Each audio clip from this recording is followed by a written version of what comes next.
को श्रवण करके कौन कौन से शुद्ध होते हैं, पवित्र हो जाते हैं। तो सनकादियों ने कहा था कि नारद जी कौन कौन से शुद्ध होते हैं ये बात ही हम छोड़ देते हैं। सनकादि कहते हैं कि ये मानवा पाप कृतस्त्व सर्वदा सदा दुराचारता विमार्गगा क्रोधाग्निदग्धा कुटिलस्य कामिना सप्ताह यज्ञेन खलो पुनान्तिते। वाह महाराज नारद जी कहते हैं आज तक ऐसा कुछ हुआ है? अरे सनकादि कहते हैं ये मानवा पाप कृतस्थ सर्वदा, जो मानव हमेशा पाप कर्मों में रत रहता है, दुराचार में रत रहता है, धर्म के मार्ग पे नहीं चलता है, हर समय क्रोध करता है, कुटिल है, कामी है, अगर मरने के बाद किसी प्रेत योनि में अगर वो चले जाए और उस योनि में भी वो श्रीमद् भागवत महापुराण की कथा को श्रवण करता है तो सप्ताह यज्ञ खलो पुनान्तिते, वह भी परम पवित्र हो जाता है। बोला इसका कुछ प्रमाण है? बोला हमारे पास प्रमाण है। सनकादि कहते हैं कि हम आपको एक इतिहास सुनाते हैं कि अत्र ते कीर्ति श्यामा इतिहास पुरातनम् यस्य श्रवण मात्रेण पापहानि प्रजायते। नारद जी से कहते हैं कि नारद जी यह इतिहास पवन पावन है, सुंदर है, इसके सुनने मात्र से सब पाप नष्ट हो जाते हैं। सनकादि कहते हैं तुंगभद्रा तटे पूर्वं महोपन्तनमुत्तमं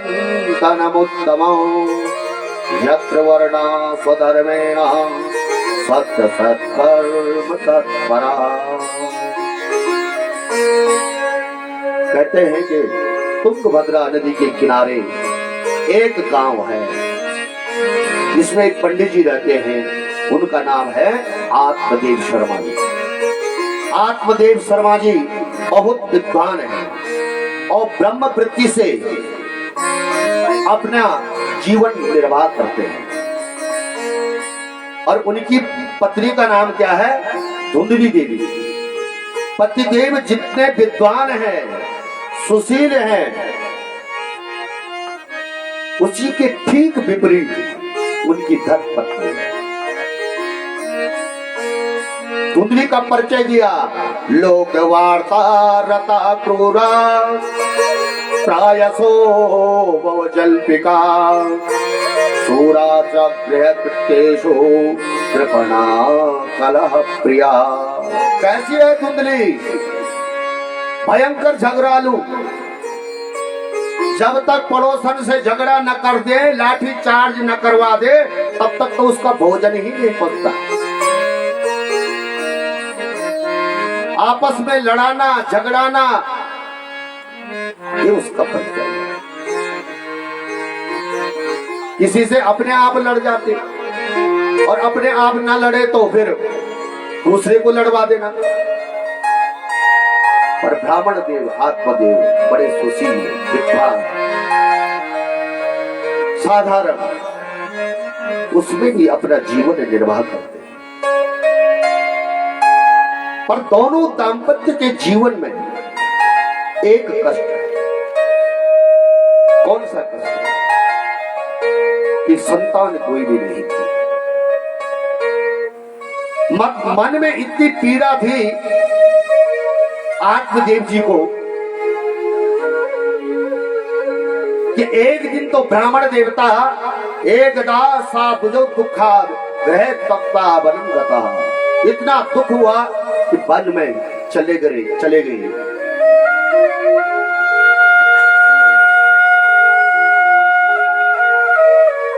घर छोड़ करके चले गए।